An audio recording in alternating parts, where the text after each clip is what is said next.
Okay, let's get started. Good evening, everyone. I'll call this meeting to order. Our first order of business is to adopt the agenda for tonight's meeting. Commissioners, is there a motion to adopt the final agenda? Motion. Is there a second? Second. We have a motion and a second. All those in favor? Aye. Any opposed? Thank you. Motion carries. Our next order of business is to adopt the minutes from our August 6, 2025 Planning Committee meeting. Commissioners, is there a motion to approve the minutes from that meeting? Make a motion to approve? Thank you. We have a motion. Is there a second? Second. Thanks. We have a motion and a second. All those in favor? Aye. Any opposed? Very well. Thank you. Motion carries. We'll now move on to our discussion items. Our first item for discussion tonight is item 3.1, sketch plat for Victoria Condos mixed-use development. The sketch plat review process, as you know, is our opportunity as a planning commission to review and consider development proposals. No formal actions or recommendations this evening at the sketch plat review stage, but it's our chance to receive initial feedback from the applicant, to give the applicant our input and comments, as well as the city council, which will take our comments and give their own in advance of the necessary preliminary plat proposal or any rezoning applications. So with that, I will now turn it over to City Planner Brian McCann. Thank you, Chair and Commissioners. Tonight we have a request for a sketch plat review for Victoria Condos from Monarch Development and Gagne Homes. So they, as you mentioned, have submitted this to receive initial feedback from the Planning Commission and City Council on their proposed development. So no actions or formal motions this evening. Simply providing guidance for the applicant to consider as they move ahead with a potential preliminary plat application. So the location and area, these are 3 parcels. 2 of them are city-owned parcels, and the other is an existing unplatted private garage storage structure. Those 2 city-owned lots include public parking, sidewalk, and landscaping improvements. This is located right in the heart of our downtown, so it is west of Quamaclit, east of Randy's Way, north of Tower Boulevard, and south of Vicks and Steiger Lake Lane.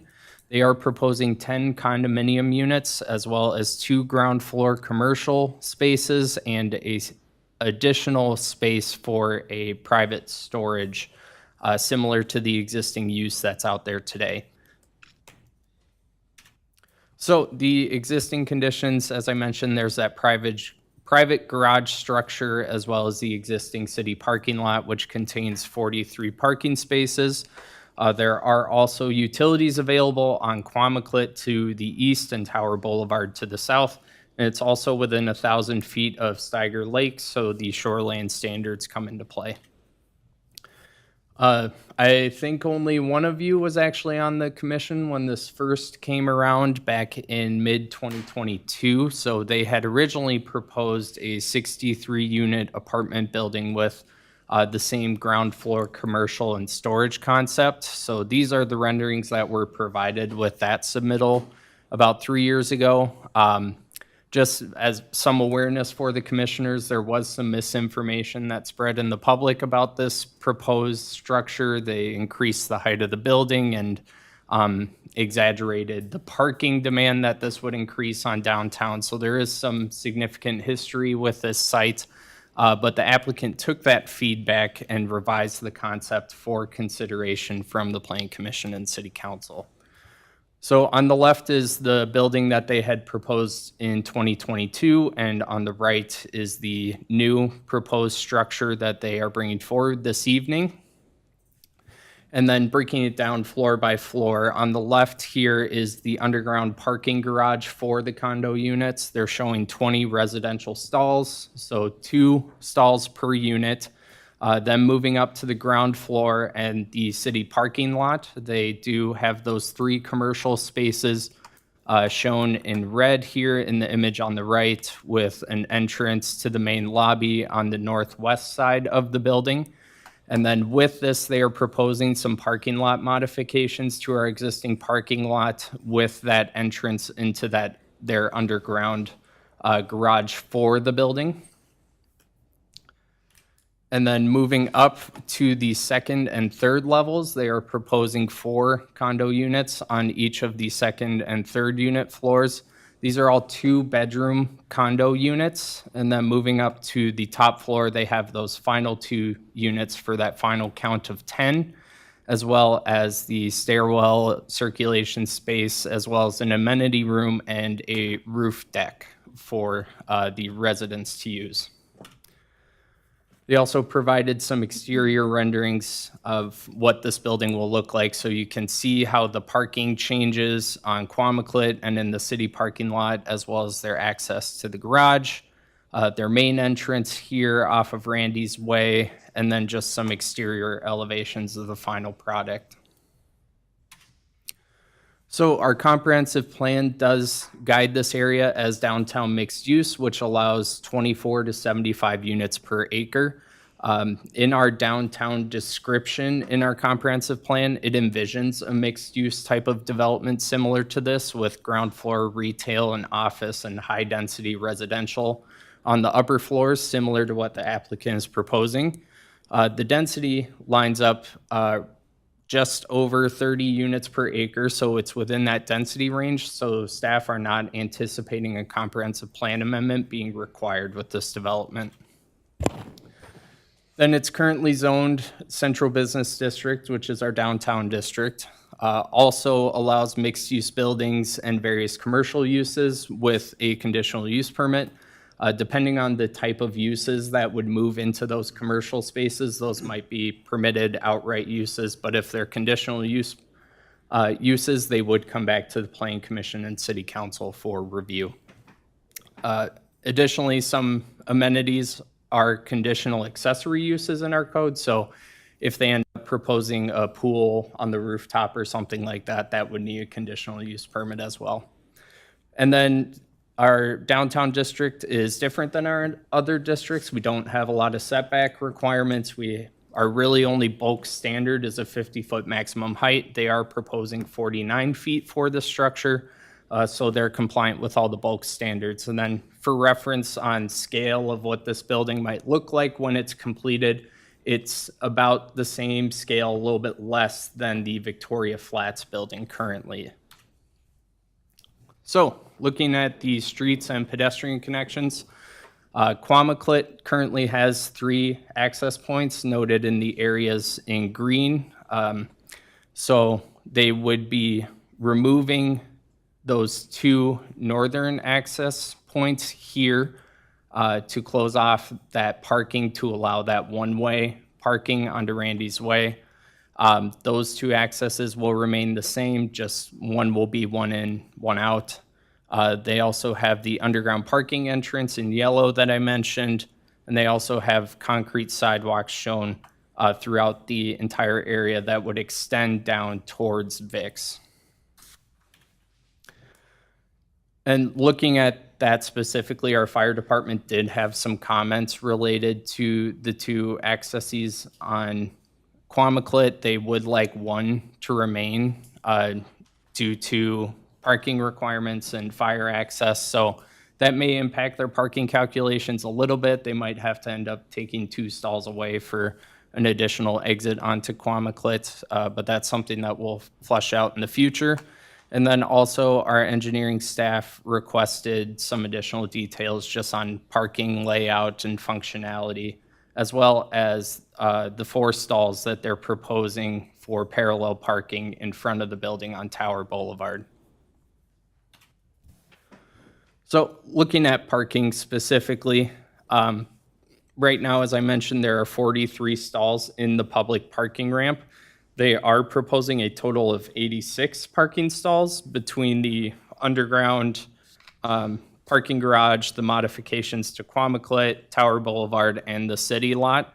What this results in, after taking away those 20 private underground stalls, it's a net increase of 23 public parking stalls. And then of those available, 66 stalls, so the 86 minus 20, 15 of those would be needed for retail uses if these 2 commercial spaces become retail. And then the parking garage only requires 1 stall, so that is 50 parking stalls of available parking area. So those numbers might fluctuate depending on what type of uses go in these spaces, but overall, there is a significant increase in available parking downtown from this project. And then looking at landscaping and tree preservation, as with all of our developments, boulevard trees are required, as well as foundation plantings for any of our high-density or commercial products. And then what the central business district is exempt from, because we expect a lot more hard surfacing and building and pedestrian connections, these open space and minimum planting requirements are exempt for the central business district. And then we'll also look at tree preservation with preliminary plat plans, but there are only a few trees on the site currently, so we're expecting all of those trees will be removed and they will have to make that up in some form. For the Shoreland Overlay District, I mentioned they're within 1,000 feet of Steiger Lake, which is a recreational development lake. So they have 150-foot ordinary high water line setback. They're about 400 feet away from the lake, so they're fine there. Also, the impervious maximum in our central business district per our shoreline ordinance is 80%. So they're already exceeding that. So when you change something, they lose that lawful nonconforming status. But since the stormwater is already going to be captured like it is right now in our regional stormwater for the area, the Plan Commission and City Council could consider a variance for that, since it's not a net increase in the stormwater being generated. And then when we have high-density residential products in our downtown or within our shoreland district, we have to look at a residential shoreland PUD. So that's for buildings more than 4 units. That would come into play here. It typically requires a density tier analysis and an open space requirement, but we did adopt a provision just a few years ago in our shoreline ordinance that if a development meets these 3 criteria here, they are exempt from that. Based on the development that's come forward tonight, they're not providing any riparian access.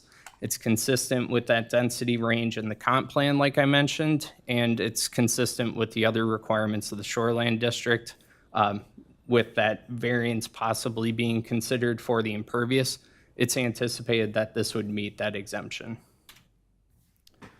Looking at signage, lighting, and architecture, those haven't been formally submitted yet. They did provide a few renderings of some of the types of materials we could expect with the building, as well as some design standards like building variations, roof designs, enhanced entries, and the high-quality exterior materials. So we believe these will meet all those requirements as well.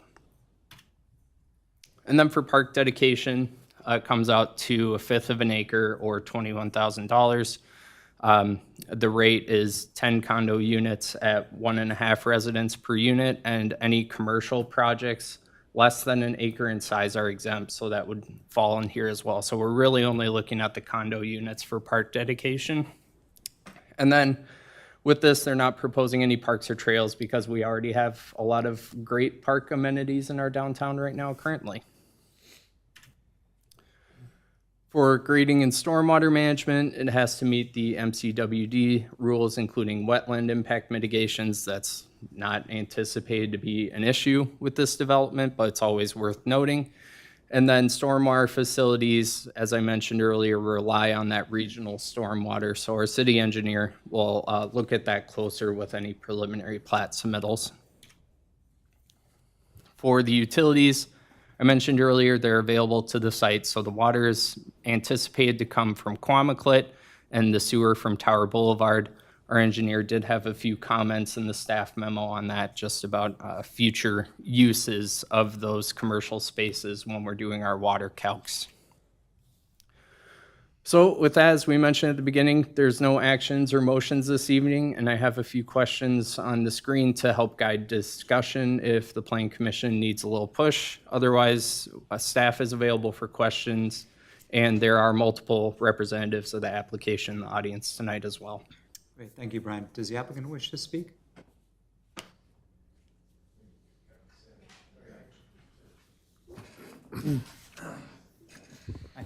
Hi, Commissioners. I'm Carl Bronk with Monarch Development, so I'm an applicant with Gani Homes. A representative from Gani is not here tonight. But we're here to answer any questions. And we put a lot of thought into the original design intent for this building, and now it's a much more downsized boutique version, as you can see, with a lot of enhancements that it'll bring to that block, we believe, of downtown. So we're here to answer any questions you have. Very good, thank you.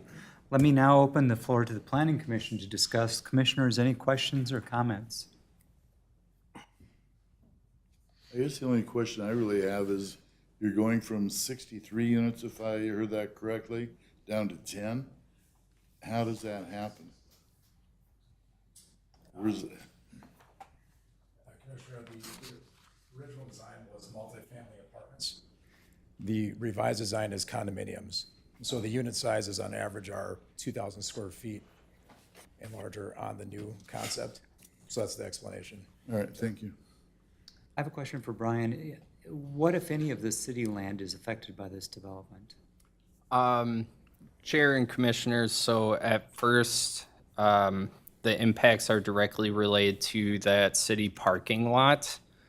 I highlighted earlier, there are 43 spaces in here. What this results in is 41 spaces within the parking for the city lot, so a reduction of 2 spaces. But then they're also providing stalls along Quamaclet and Tower Boulevard to make up for that difference. Good. And what happens to the parking on the opposite side of Quamaclet that is there now? Does that remain? Correct. Yeah, the parking in front of Vic's, Flats. is that what you mean? Oh, the In front of flats. the flats. Yes, that remains unchanged. Okay, so we have parallel parking on that side and then diagonal, not diagonal, but 90 degree, correct. on that side. Is it wide enough to accommodate all that? Yes, as far as we're aware, our city engineering staff looked at that and they didn't seem to have any concerns. This was meant to resemble Randy's Way, which has nose-in parking, not angled like Tower. That was- Yes, yes, okay, good. And I know that parking is very much in flux, but I'm sure as this evolves, it's gonna be the issue. People are gonna be, there are 3 restaurants right there. Parking is always in scarce supply in Victoria. I mean, I wouldn't be surprised if there were a lot of questions about that. So, other questions, Commissioners? Can you clarify, does the parking lot remain public? Or does it remain in the cities, like it's not being absorbed by the applicant? Correct, that's my understanding, and that's how they've broken up the lot lines with this development. So you can see here, there's this break. Yeah, you can see essentially where our ramp is coming down, there were stalls, and we're flipping them to the other side along our building. So that will be partly on the property that's owned by, Rich Gannon currently. So there would need to be an easement or agreement of some sort, and access easement for us to get into the ramp, but it's kind of a swap. Gotcha. Thanks for clarifying. And if you could go back to the aerial, or the aerial view, so one's on the right, those trees are gonna be removed and that's gonna create some of those additional spaces, is what I'm seeing? Because that's where some of that 21, 23 ad was. Correct. Totally different question here, nothing to do with parking. Under the project narrative, you guys talked about having both local and historical precedent for the building design. I guess personally, I'm not seeing a whole lot of historical aspects to it. It looks just kind of like every other modern building, no offense, but like how are we incorporating the historical and how is it gonna look a little bit different and also the same? Sure, if we go to the presentation, we can see the precedents that we used as a part of our design. So originally, the design intent was to, because Rich Gannon, who currently owns the lot, houses his collection of cars there. And so, and he plans to continue to house his collection in a portion of the building. And so when we looked at precedents for what we actually looked at, like firehouses and carriage houses as an inspiration for buildings that have large openings, that have garage doors that may open, arched windows above. So if you keep going, there's a page of precedents. Those are the Victoria precedents. Those are the GGR precedents. But here's so some of the detailing that we took, the large parapet is a nod to the historical kind of stepped parapet that you would see in historical buildings. The arched windows at level 2 are a nod to the historic carriage houses and firehouses that we were looking at. And also what the building currently is, it used to be the firehouse so I think there's a nice kind of connection there between, so in some ways, it has to have operable windows that the tenants can use, and so there's gonna be some of those elements that are a slightly modernized version, but we wanna bring in through the detailing, essentially, having brick detailing and having the light fixtures and all those things are gonna be, that's where the detail of it will continue to take from these historical precedents. Other questions, commissioners?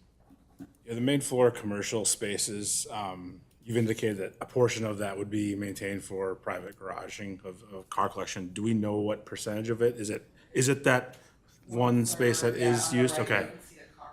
So Rich Gannon plans to keep those 3 spaces and use one as he currently uses the whole building for as storage, and the other 2 spaces being retail. And he's not identified retailers yet. He's waiting to see this project, when it happens, to identify retailers. If I can just build on that question, Brian, is car storage, private car storage, an appropriate mixed use in a commercial district? Chair, that's a good question. I don't believe it's an allowable use in our central business district right now, so we'll have to maybe modify that section to make it a conditional use, very specific, with specific standards like we have in some of our other uses, like drive-throughs, for example. We can apply specific conditions in our code that would work for this site, because we don't want that to be a standard use throughout our central business district, but it makes sense in this situation. It does seem, I have to say, a little out of character, because presumably it's gonna affect the aesthetic of the building. You're not gonna have the same windows open. That's not true. The aesthetic is the same around the sides of the building of a lot of glass. So Rich wants it to look consistent, and he's looking out someday that could become retail too. His space is proposed. Okay. He's owned that building downtown here for well over 25 years. And the only way that he would work with a developer, which happened to be me, was he could stay there instead of moving outside of downtown Victoria to somewhere else. And so this was really a accommodation for Rich to stay here in some capacity in a retail type storefront. Yeah, I guess my concern when I look at that condition would be when we look at creating walkable, sustainable cities, eyes on the street is one of the things. And I would assume that if this is a car collection, there might not be a lot of individuals in that space with great frequency. So I just think about a city that's trying to support development and growth and walkability in its downtown. I'm concerned about that being mostly a vacant space. Yeah, the car nights in downtown Victoria in the summer, of course, is when he does open, or in the history of his owning that building, he's opened it up to the public to see his car collection. And so it'd be limited to that. It's not like it's year-round activity, but that's the intent. Yeah. And Chair and Commissioners, just an additional thought on that. This could qualify as more of a showroom than a warehouse or storage. So that is a conditional use in our CBD, I believe. So that's something it could potentially fall into without having to change our code. I'm just speaking to the, it's 1/3 of the space. And so the other 2 spaces are anticipated to be retail with large windows, lots of activity, and then as well as the condo units above. So I agree with you. Active uses are obviously very important on the street side. But I do think that, because we've maintained the architecture and kept everything to look consistent, and it shouldn't feel like, hopefully it won't feel like it's like a dead space. It should feel hopefully more like a showroom as What is the width of the sidewalk on that side of the building currently shown? It looks sort of narrow to me. I think it was 5 feet and our standard is 6. And I think in our downtown, we might even want to bump that up to 8 or 10. Our engineering staff did note that as a comment. I say especially as there's an overhead door there, presumably vehicles coming in and out, maybe periodically, but still happening, just to create a safe condition there for pedestrians. And Chair and Commissioners, just going back to that showroom point, Travis just passed our code over to me since we have a discussion on that later, and showrooms are a permitted use in our central business district. Just as an additional note. Have we maximized the underground storage? Is there any possibility that the storage could be underground?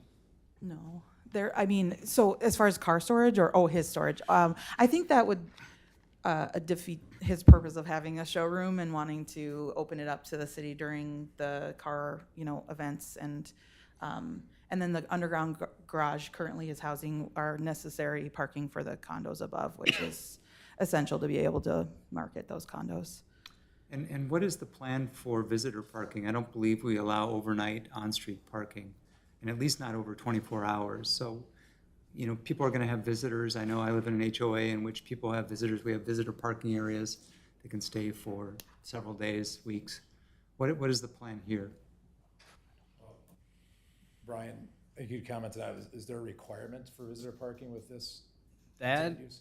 That is what I was just asking Jen, because I'm not sure myself. There might be some parking lots where there are exceptions to that, like the flats.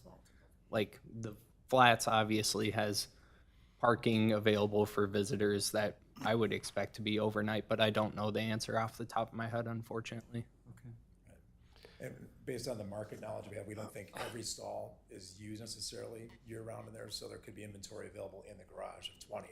With people that have one car, for example, or it's a part-time residence, they're not even there full-time, could be some of the buyers. I think what you're, what's being mentioned is, guests, family members or whatever, that are in for the weekend or whatever. And where are they going to park that car? Is that the question you're getting? Yeah, I mean, at our place, we have people staying, and we have only 16 units, so it's relatively comparable, and it seems like there are always 2 or 3 people using the scarce visitor parking we have. So I think that's what I was hearing when I mentioned that. People coming in from out of town Yeah, to it's a Yeah. fair spend a question. weekend. Right, Yeah. right. And where do they go, and do they park at a allowable city lot or street, or is there space available in the 20-stall garage? Some of the units you might have noticed are smaller facing north because the best views are facing this way, Sagard Lake. Then there might be one car, for example, and that's licensed for one car, that the other car maybe is a visitor stall for the HOA. I mean, there's 20 stalls for 10 units, so I think we're still gonna be okay for the market there, and having potentially a space or 2 available. Okay. The last parking comment, I promise. I just think that the diagonal parking is sort of nice on Tower Drive outside of Winchester and Rye and the shops there. I just urge someone, as you consider parking, to think about that. And I know it may not give you the length, but possibly for compact car parking or something in that space. Are you talking along? Yeah, where all those 90-degree spots are shown on Victoria Palm Drive. Oh, Yeah, we've drawn it both ways and gone back and forth, but I do believe we got a comment from the city to do them at 90-degree, just because of it being a 2-way, and having the parallel parking on the other side, and it matches what happens on Randy's Way. But that's certainly something that could be revisited if it's becomes an issue. Just an idea. I've got one follow-up, which it was the sidewalk. So this is proposing 5 feet, and we would like to be thinking about 8. That's a big delta. So that's probably the one thing that I'm hearing that is probably going to want to have more discussion around, I think, for maybe a couple reasons. Yeah, we'll take a look at that. One of the things we are trying to accommodate is more parking out front on Tower, those 4 stalls. Because, everyone in Victoria wants to park right in front, even if they can't, the perception is can I park in front? So that's why we're trying to add some stalls in Tower and hopefully fit that with the city standards as much as we can. So, Would those be handicap spots or available to anyone? where would that? So I think that would have to be a part of a larger discussion in terms of, like, currently the public lot doesn't have any handicap spots. We're showing 1, I believe, or 2. But I think that looking at the whole district holistically and how many handicap stalls that you'd want to have, because right now there's a couple on Randy's Way, but yes, there will be, and however best it makes sense for the city to have it spaced in a kind of fair and equitable way. Brian, is the plan to take out the boulevard? Because there's a tree-lined boulevard currently on Quamaquit, in this area, past the old fire station, Mr. Gannon's garage. And does all that go away then to accommodate the parking? Correct, yes. Okay, so that's to Eric's question, we're shrinking that area to capture some space for parking. Yeah, and then those boulevards would essentially be closed off for one way in from Randy's Way and then one way out back onto Randy's Way, Okay. in the current design at least. And the most narrow sidewalk is the front. It's the the south side. east, It's the east side. It's that side. Okay. correct, in front of Rich Gannon's space. Okay. And just additional clarification, there's no sidewalk there right now.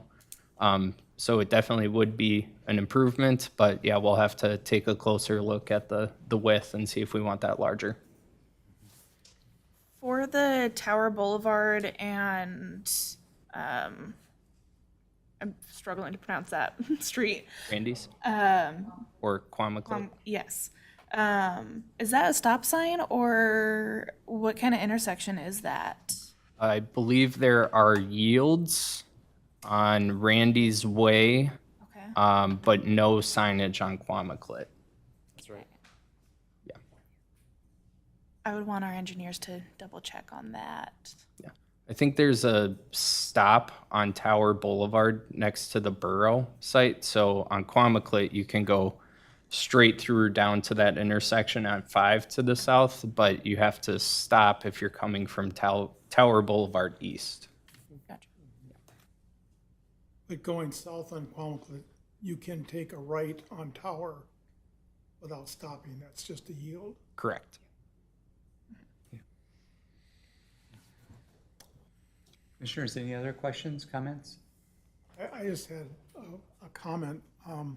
So in Rich's showroom space, he would access that from Quamaclip, correct? That's the south, Yeah, his can go back intent is to having just like today, there's 2 doors, he wants a door there, yeah, that'd be glass. Ryan, can you bring up that rendering of the 4? Yeah, so the northeast view, Northeast, this one? no, lower left corner. Oh, this one. Yeah. So am I looking at this correct? So where you have your cursor, that's Quamaclip, correct? Correct. And so is that center, that very middle element there, is that a garage door? Yes. That's kind of what I was thinking. So this is just a personal comment. There's, not blaming at anybody in this room, but it'd be kind of fun if you could bring in a fire station aspect to that, as far as the garage and the arch, and we were looking at historical things that might be kind of fun to make it look kind of like an old firehouse.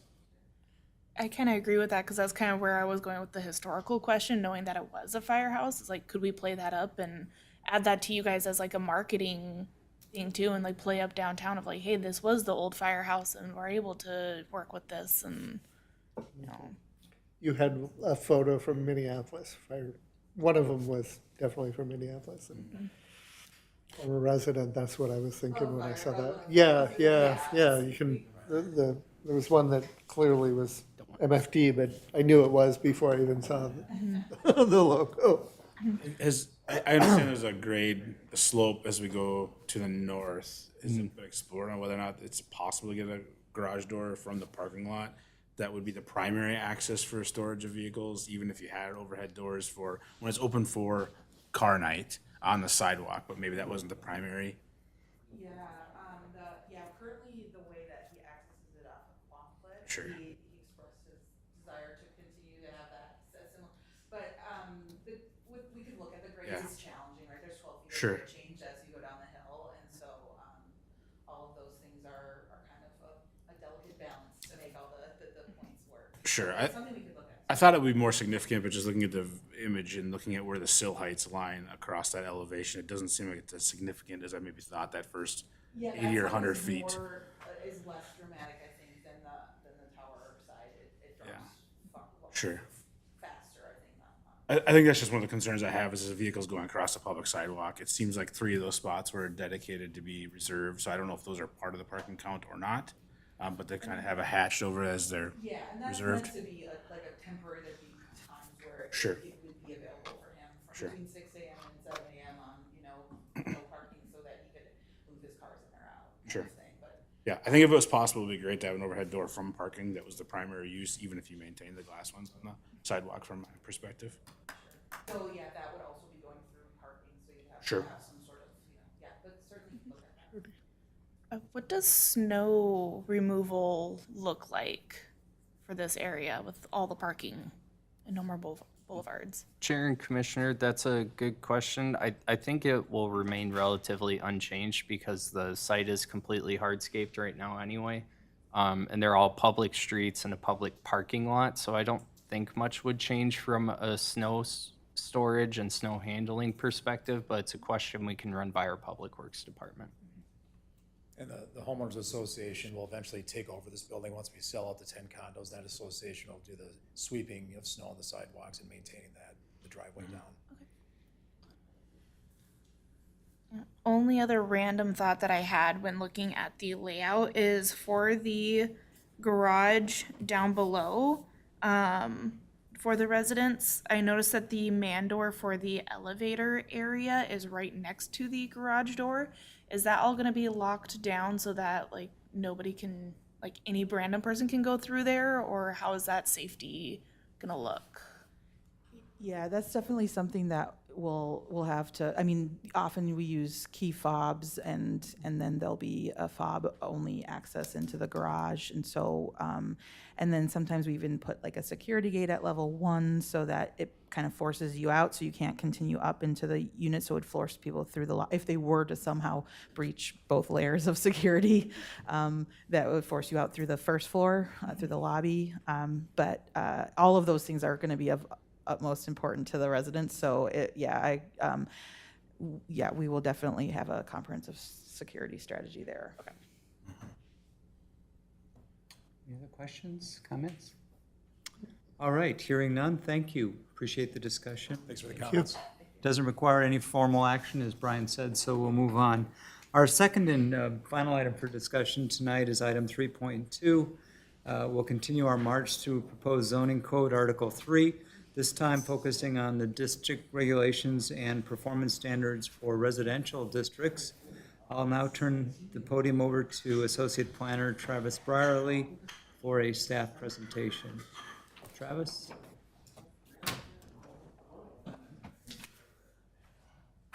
Good evening, Chair and Commissioners.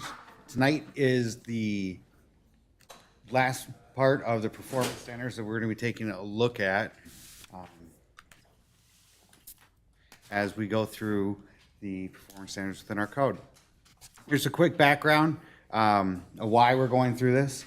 It's because our current code, the way we looked at it over the last year, we've identified over 500 or about 500 items or so that we need to review within our zoning code. That's anywhere from grammatical to application to legality to different things like that. Last year in 2024, we addressed some of our more immediate matters, such as our business districts, additional use permits, sign ordinances, and fence ordinances. And as we go through this process, I just want to remind everybody, we want to be transparent as we can through the process. We want to make sure that we're available for questions and comments, primarily staff in that regard. We're more than happy to take any questions or comments from anybody on the commission or anybody within the community that's interested in how this process is going. We also want to make sure that we're flexible with this process. Decisions and comments that are made today does not necessarily mean that they may not be questioned in the future, or they would change something that's already had a decision on. We're making sure we redline so we can bring all that information back. This is also being done as an update in conjunction with the municipal code with the end goal of wanting to recodify zoning code, municipal code, different things, but they are things that overlap and we need to make sure that we're responsible in that nature. So the process overall, we're going to review the proposed language for the zoning code. That's anything from bulk standards, performance standards, overlay districts, administrative and clerical. So that's what we're looking at today. The full review of the zoning code is based on an updated format as well as new information that comes to the Planning Commission. There's also some housekeeping items we'll have to take care of as far as a balancing act between where things should go between municipal and zoning code. So not everything in the current zoning code is going to get looked at by the planning commission. And like I said, we're also tracking changes. Everything that's being presented publicly in the packets is getting redlined, as well as a summary document being produced that lists out all the changes. Tonight, we are looking specifically at Article 3, the district regulations in our residential districts. And this is a additional standard that would be applied compared to looking at our all-district standard, which we looked at just a couple meetings ago. That sets a base, and looking at type of actions, this is looking more at the zoning and what actions are allowed within those specific zoning districts. This does fall underneath our performance standards that we have. Just to recap where we've been, we've looked at district classification and uses. We have a list of all the district classifications that are in here, including proposed modifications, such as the R1A, such as the Lake Minnetonka residential becoming an overlay, the implementation of a bluffland, conservation area, floodplain management zones, and things like that. We looked at the performance standards for all districts, including the intent of what we're looking at. Ran through all those different things. You'll notice some things in there are going to be similar to things we're going to talk about tonight, or we talked about at the last meeting when looking at business districts specifically. And we looked at the business districts, same thing, looked at more specific requirements for parking, CBD, which was part of the discussion earlier tonight for our central business district. So that would be an example of being more specific than just a general standard. For residential districts, tonight we're going to look at decks and porches, lighting, agritourism, design and construction requirement, home occupations, residential building design review standards, off-street parking, and anti-monotony and design requirements. First thing to take a look at, decks and porches, pretty simple stuff in there, additional requirements. So we want to make sure that we identify cantilevers and how we're going to measure a deck and its setbacks. So we're going to measure from the post, allowing a 3-foot cantilever. It all falls within inside building code. Attached decks, if they're part of the principal structure, they're still counted as needing to meet the setback. So that is not a change in what we're doing.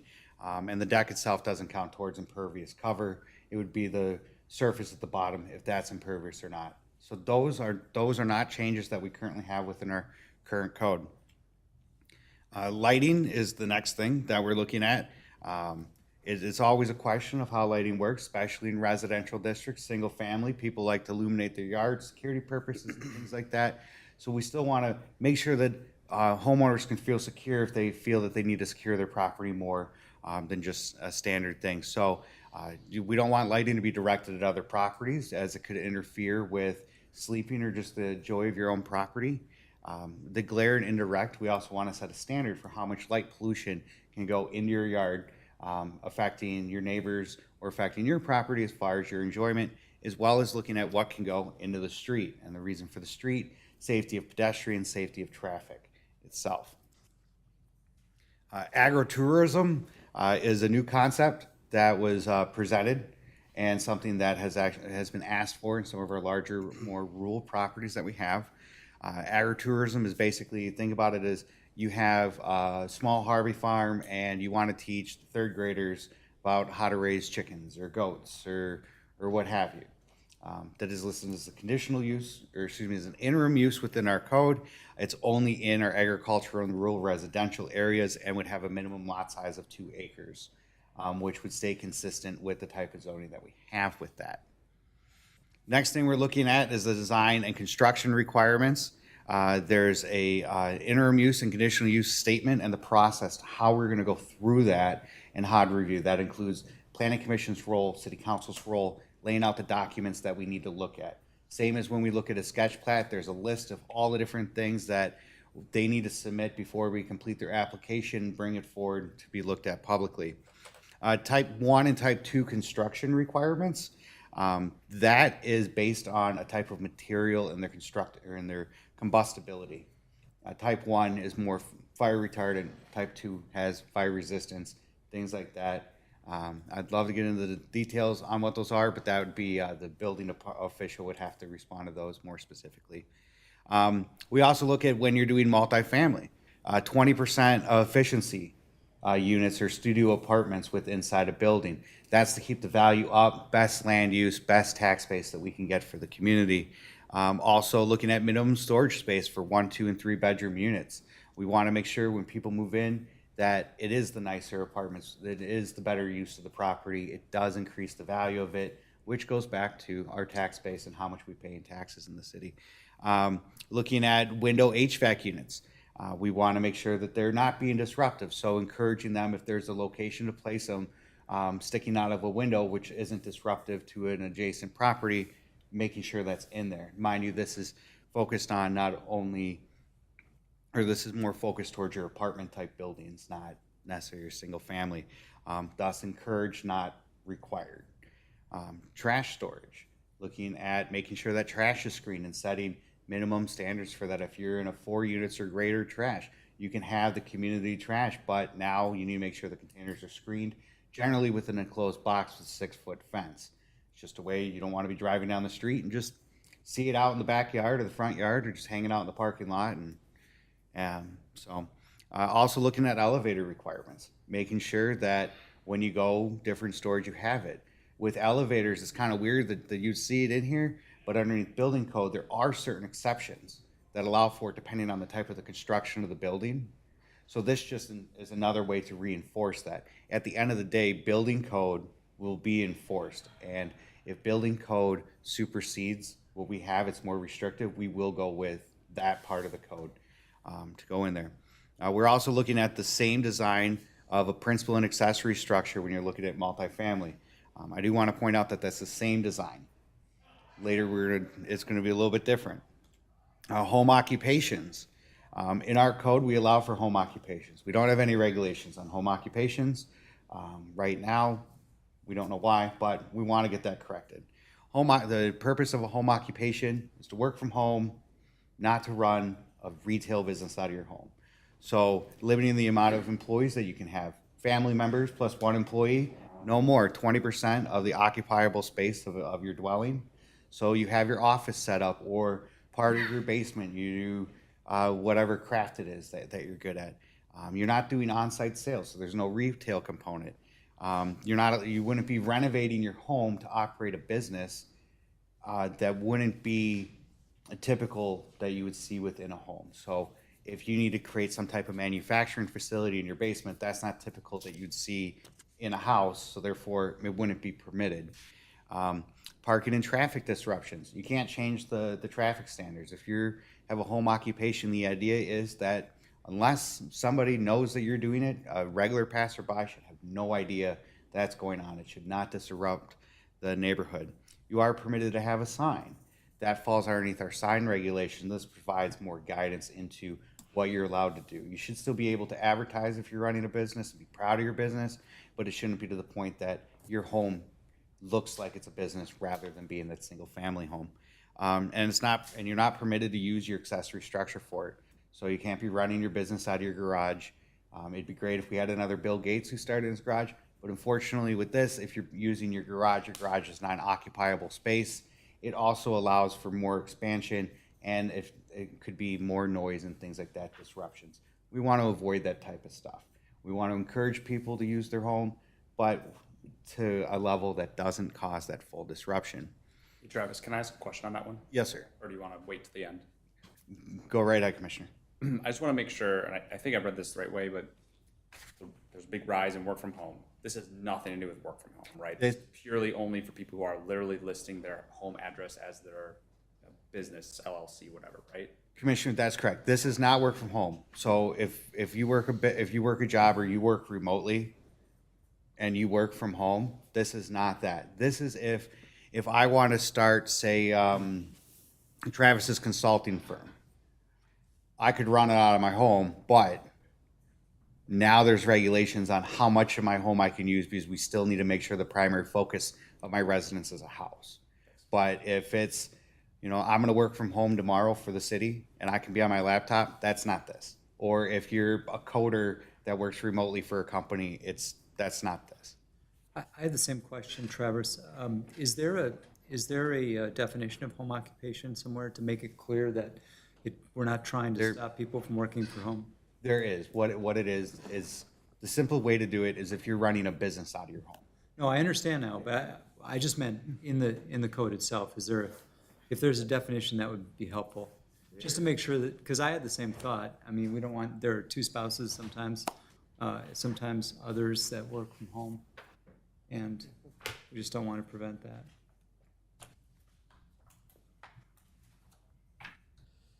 Yeah, you're saying, We took a look at definitions a few meetings ago, Okay. and home occupation was in there. Home occupation means any gainful occupation or profession clearly secondary to the main use of the dwelling as a residence, which is conducted entirely within the dwelling. So this isn't working from home, this is operating your business from your home. Okay. But that wouldn't have any other like qualification of like, if you have like a tax ID that says you're a business or, That's starting to get into a different realm. okay, The intent is to stay a little bit more broader. If you have a massage therapy business and you want to use your den to run your massage therapy, you get a license from the city, it's a home occupation, you need your conditional use permit for it. If you want to run a tax service out of your home and do people's taxes in January and February and March, and you have a room set up in your home to be able to do it, absolutely fine. You're still operating your business or your accounting firm out of that property. As far as where it's registered and things like that, that would be part, if there's a complaint, that would be part of the investigative process to determine whether it's actually being used for the home or not. Travis, one last question. I think there's a separate section that covers in-home daycare, correct me if I'm wrong, but like, does this conflict with that at all? If your home occupation is an in-home daycare, technically your whole home could be, or maybe one floor is your daycare? Commissioner, that's an excellent question. Daycares are not considered a home occupation because the property is being used as a business. That falls underneath state regulations, which we're not going to infringe with or try to make modifications to. But that is an excellent question. That's a different thing. It'd be the same as if it was a group home. Group homes are allowed within anywhere that single-family homes are allowed. This does not supersede that state permission. Thanks for clarifying. Well, businesses like, you own a lawn care company, and you store the equipment in your garage. We're talking about accessory structures now, so I'm curious where we start to bleed across that line. You wouldn't be able to use the accessory structures. And the main reason for it is that you're going to have coming and going if you're operating a business. And now your garage is being used for the purpose of a commercial enterprise rather than the parking of your vehicle, which by definition is the purpose of a garage. Thank you. Okay. All right. And the next part that we're looking at is the residential design and review standards. This particular section is towards our R1 and R1A districts. I do apologize, in what went out to R1A wasn't listed, so that is an update that's been done to it. This is for new buildings. They need to fit within the neighborhood. When we were talking about infill development and putting, say, a McMansion in an older part of the community where it wouldn't fit, these regulations say, doesn't matter, any R1 or R1A have to be similar to the neighborhood. So you can't have anything stick out huge. The other thing is making sure entrances face the street. Window requirements, 15%. It may seem like a lot to some people. It's really not that much, and just about any home that you see in town is meeting that requirement already, especially with new development. You have a general setback statement, regardless of the footage, basically saying you have to have a yard, period. So if we went to an area where, say, a variance was granted to reduce the setbacks for a front yard, the city council would need to look at it, and the planning commission would need to look at it as a way of saying, is there still a front yard? So this is a generalized statement that's put in there to make sure that that's part of the thought process that goes forward during review. Principal and accessory structures need to be of similar design. So for single-family homes, you're looking at similar designs. For your multifamily, you're looking at the same design. There's a good distinction between that. If you want to have a home that has lap siding and then you want to put in a aluminum or steel shed, those would not be similar design. The shed would stick out. You want it to blend in, but you also don't want to limit the ability for single-family property owners to have a shed or have a second garage on their property, but you just don't want it to stick out. So similar design. It is a loose term. The context for it is going to be under reasonable understanding and reasonable application of the intent of the language by staff. The other thing that we're looking at is encourage to preserve trees. In here, when there is development or redevelopment with inside of R1 and R1A, we want to encourage that trees are kept. You don't want to take down trees that would affect your neighbor. We have tree preservation requirements, but it doesn't say that you have to keep, you know, the shade tree that's adjacent to the property because it shades the neighbor's deck. This would say, hey, you should think about that and be encouraged not to change how taking down trees affect the adjacent properties. This is encouraging language. There is some intent to it, but like I said, it's to encourage, it's to help guide, which is the intent of any time we look at design or design standards for any building or any district that we have. We're also looking at off-street parking. Parking facilities, so parking lots, get treated the same as an accessory structure as far as the setbacks go.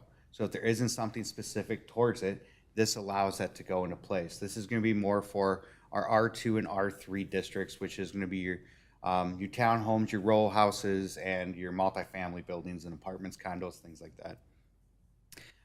The architecturally compatible. If you're putting in an off-street parking area and it's enclosed, that garage should be compatible with the design of the principal structure. Same thing with the parking lot, looking at where it goes, if you have one, it needs to be compatible with the neighborhood that it's in.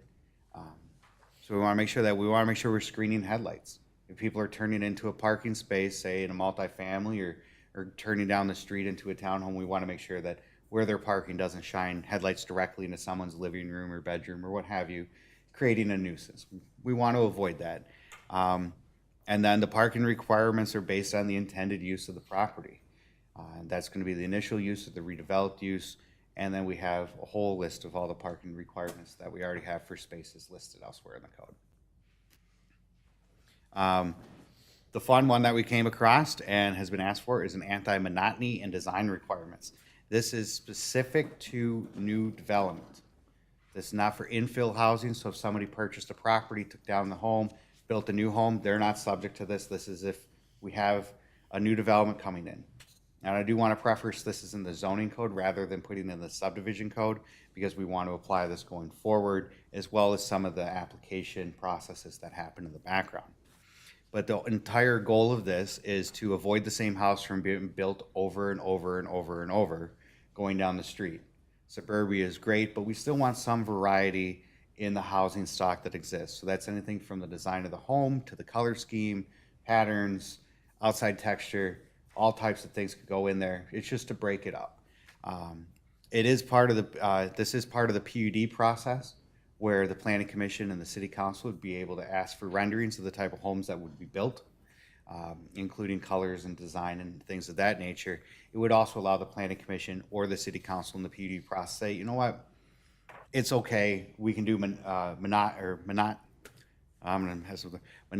throughout the development, similar to kind of what we see down in the Marsh Hollow neighborhood, as well as some of the other neighborhoods that have been built over the last 15 years.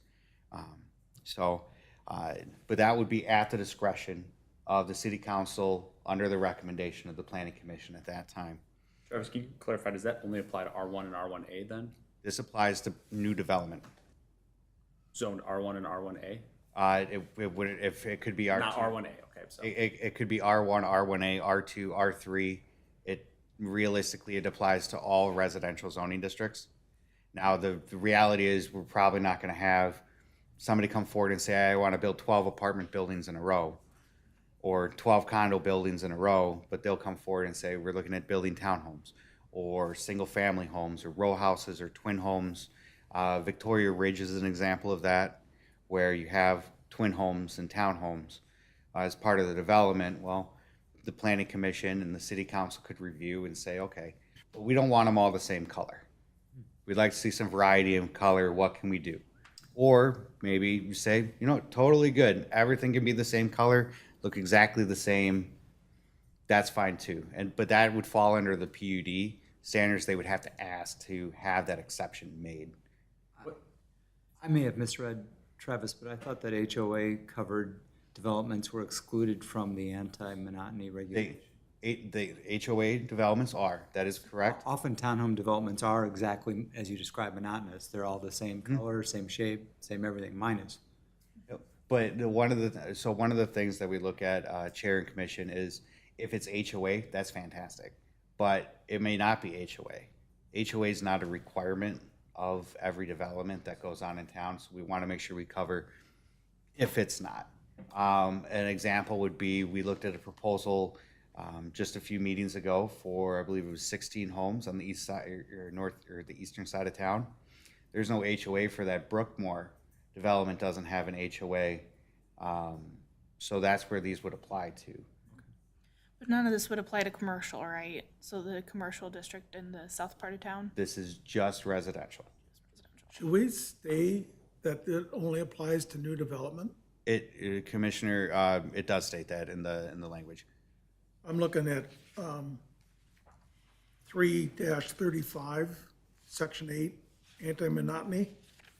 Anti-monotony and design requirements in detached single-family residential developments is the title. So it only applies to that single-family, excuse me, let me back up. It only applies to single-family detached. Would it be more clarifying to put in new residential developments or new detached single-family residential? As a zoning code, it wouldn't apply to any existing. It would only apply to new developments as they go. Development implies already that it's new. Yeah, okay. I think it could be more clarified. So that means it doesn't apply to townhouses. Correct. I apologize, misremembering that. It only applies to detached single family. So that's your Brookmore, that's your Marsh Hollow, that's going to, well, part of the Marsh Hollow. It's going to be your Hunter's Glen and developments like that. So what we're traditionally seeing for single family developments. But that wouldn't then apply to, what's that other one that I think Lennar was looking at building? And they have like the single family, but then also the townhomes. So So it would apply to the single family, but not the townhomes in that same correct. build. Okay. I do apologize. A lot of the language that's in here, actually, Chaska did a really good job creating this a number of years ago. We reviewed it and made almost no changes to it.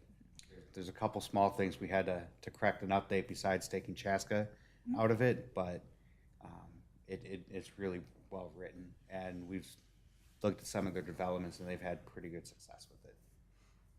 Okay. Now, with that, that is the last part of the code that goes in here.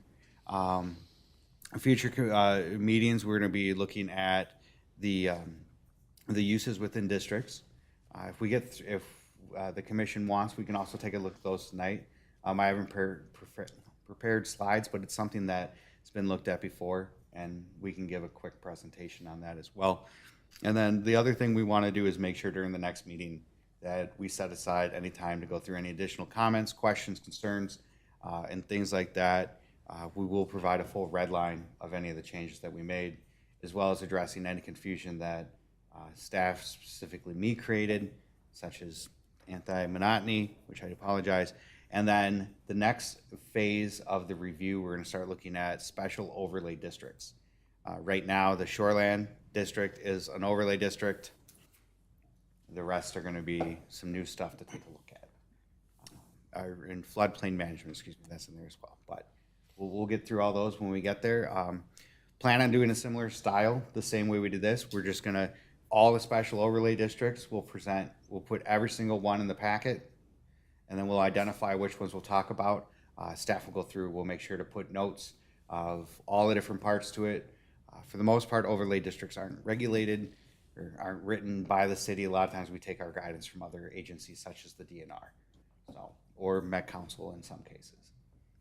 With that, I'm more than happy to stand for any questions on anything we covered or clarify any gaps in my presentation. Thank you, Travis. I think we'll leave it there for tonight. We won't advance to other sections, but appreciate that. I'll now open the floor for the Planning Commission to discuss, raise any questions, I comments. had one question on accessory dwelling unit, we define it as a purpose, but where would I find, how do ADUs fit within like setbacks and impervious and so on and so forth? I mean, we don't, am I missing something? I don't see it defined anywhere. Commissioner, an ADU by definition is considered an accessory structure if it's detached. If it's attached to the building or part of the home, then it has to meet the principal yard setbacks. As far as impervious cover and everything else, it all falls within the same regulation. But if it's not attached? If it's not attached, it's an accessory structure. And And doesn't that still technically fall under all of that? Like, you can't just build a giant shed and then have it be over like 35% impervious, because then that falls outside of the guidelines. correct, you're still within all that. So if you put up an ADU, that is an accessory structure.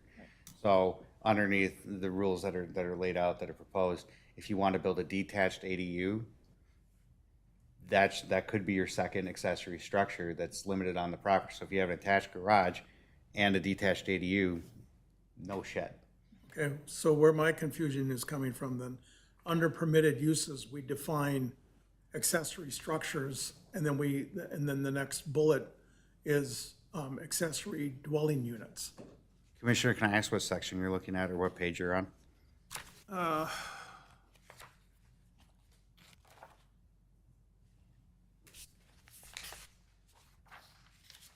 am looking at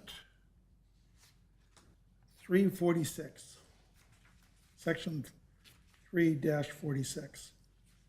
I believe the ADU has more restrictions with it, because the ADU is like an in-law suite or a, you know, it should, a guest house. It should be Right. more livable, where like anything else would be, anything outside of an ADU would be a shed or pool house or something else, that not get that, living but- structure. Chair and Right, Commissioners, that's if, my question, and I think we could be a little bit clearer on, is in our permitted uses, accessory use, we define those as different things.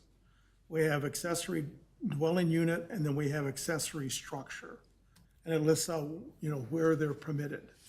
But if I go back to 3-7, it says no accessory structure, and if we're lumping them together, then we have a provision here that says no accessory structure shall at any time be used as a habitable building.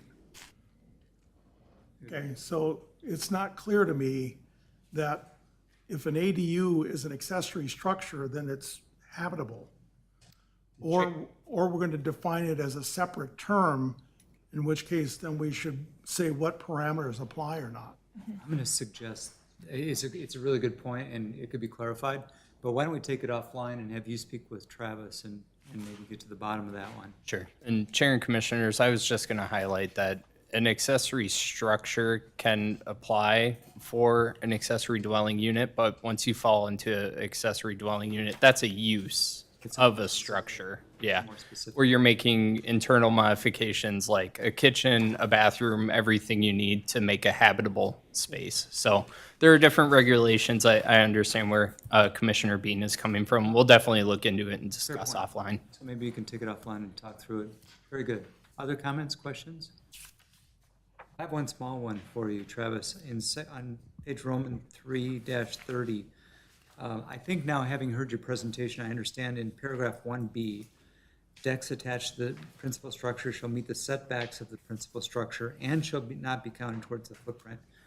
I thought that was confusing initially. I think I now understand that the first clause is meant to say that if you have a deck, it has to meet the setback requirements generally for the structure, but that you don't count the deck towards the impervious.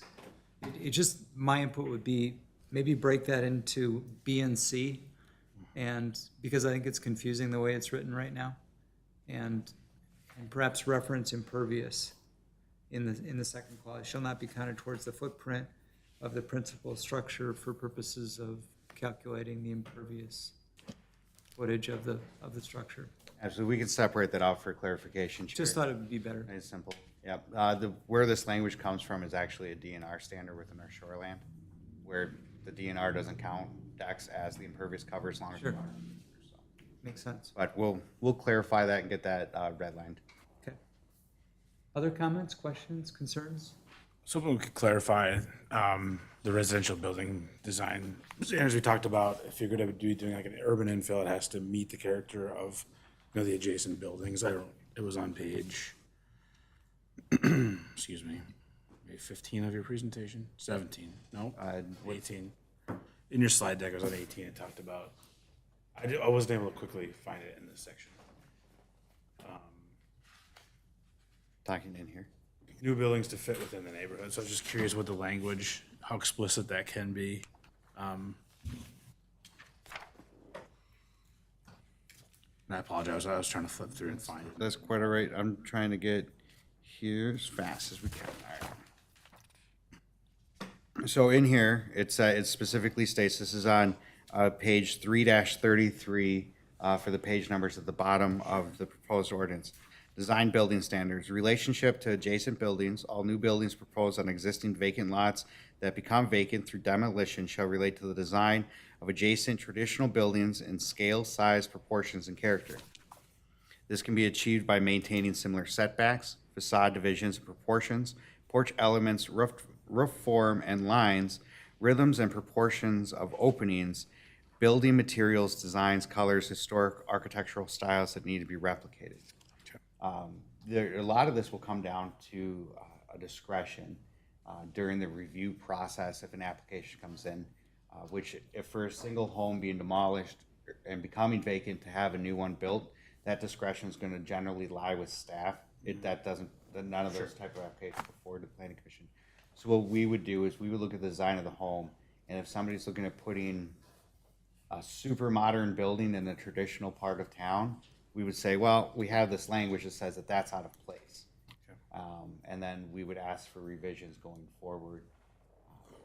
There's no clear line of what that means, but a lot of, like I said, will come down to discretion. And this is to provide guidance to stay within the traditional. Or if we do get super modern, brand new neighborhood somewhere in town where everything looks like a sculpture, one of the homes gets taken down, you got to build a new sculpture. Sure. Very good. Commissioners, any other questions? Comments? Okay. If not, thank you, everyone. That concludes our formal items tonight. This one does not require a formal motion, so we'll move on to the miscellaneous section of our agenda. Brian, Travis, any miscellaneous items? Yeah, just our next meeting is on September 2nd, so I know that's the day after Labor Day, so if you're planning on missing it, just reach out to us so that we can make sure we have a quorum. We do have 2 applications for that meeting scheduled. The first one being a sketch plat review for the master plan for our future downtown west commercial residential mixed use expansion, so that's going to be a pretty exciting one for everyone to review. And then also Hometown Bank is coming back with their preliminary plat resubmittal. So that one will have a public hearing and we absolutely need a quorum for, so please let me know as soon as possible if you're not able to make it. That's all from staff. Very good. Commissioners, anyone have any miscellaneous items? Quick curiosity, because we were talking about R1A. I was curious if I can't remember the parcel on Victoria Drive came back and split. Did that ever get resolved? We have not formally adopted, or the city hasn't adopted an R1A. The intent is to bring the R1A to the next week's council workshop to let them take a look at the language as well as the feedback provided by the planning commission. And then after that, it'll be determined if a public hearing will be scheduled. And if a public hearing is scheduled, that'll be heard by the planning commission.